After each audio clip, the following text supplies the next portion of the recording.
Okay, now that we've gone through a couple of different test creations here and using some of the different options, we can move on to making the test available and changing some of the settings for the actual tests for when the students take those tests or quizzes. So I'm going to click into test 1, and you'll notice that you have 5 different tabs at the top of your test creation or the test options here.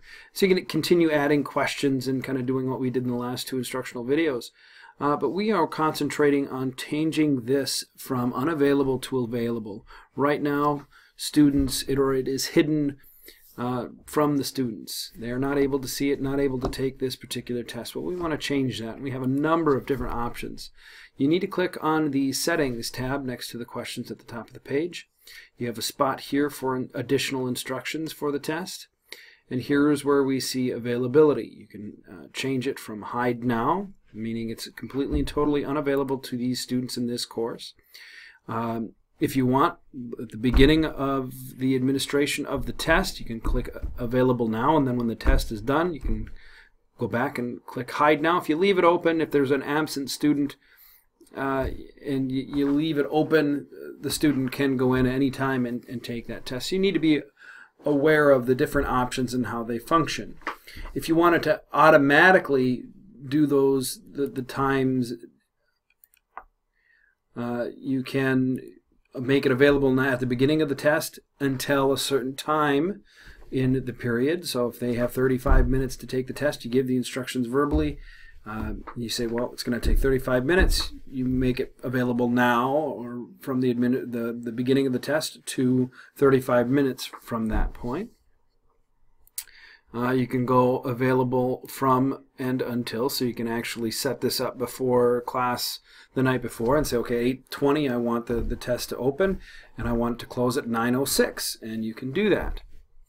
And then back to Hide Now. So we're going to just make it available now and choose, is there a time limit? If we choose yes, how many minutes do we want to have it available?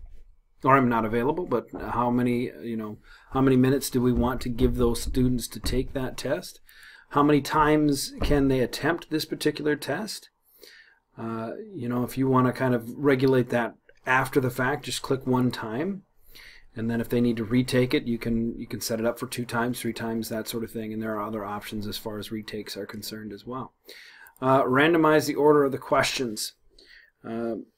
That's completely up to you. If you do that, then it's not going to be in the same order for everyone else. Now, if you remember back to our test creation, we created, let's say, fill in the blank and matching.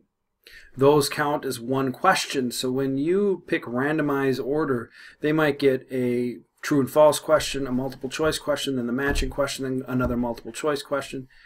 There's a number of different ways. So if you don't want that to happen, you have it broken up in sections, then you may not want to choose randomize order. But if it is completely and totally a multiple choice test, randomizing the order wouldn't hurt. Okay, using page breaks, you can put 1 question per page, or using the page breaks that you created within the test. So if we've already created some page breaks, we'll use the page breaks that we already created. We don't need to make it 1 question per page. Language keyboard, so we only have Spanish imported because that's the only language we teach other than English at DGF, so we have that option. So the Spanish teacher can use that setting. Question review, do you want them to review the question before they submit? So basically, at the end of the test, they have to submit it almost twice. They submit it, and then it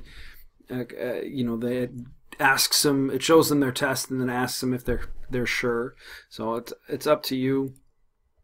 Resumable, if it's going to take more than 1 day, you can click yes, so they can click out of it and go back later on. View submissions, you have 2 options here. So after they have submitted, you can have they can get their instant feedback, on the multiple choice and matching questions. So you can allow that. If you know that they're going to retake it, you can just put yes, and it'll show them which ones they got right and which ones they got wrong. That might help them review for the next time they take it, or not at all. Printing options. This is for the short answer and essay question. You can customize how many blanks they get for each of the short answers or essay questions. And then at the bottom you need to make sure you save changes so those settings all get transferred to that particular test. Alright, that should be it. Actually, there's one other thing that I want to go over as far as the test settings. If you do want to do retakes, another option for retakes is when you're on your course page and you see your test or quiz there, if you go over to the settings wheel, you have an opportunity to edit. So if the kids have already taken this test, and you have a couple students that maybe need to retake, you can certainly go open up the edit, the test quiz option, and you can individually assign that test or quiz to any student. So when you start typing your student in there, their name will come up and you can assign it to specific students. The problem with this, and what you need to be aware of, is that when those 2 kids or 3 kids or how many ever are done taking that test, you need to go back into this edit online test or quiz and delete them from this line. If you don't, only their test scores will show up in the grade book. So you have to make sure that it's no longer, or though that test is no longer individually assigned to those students.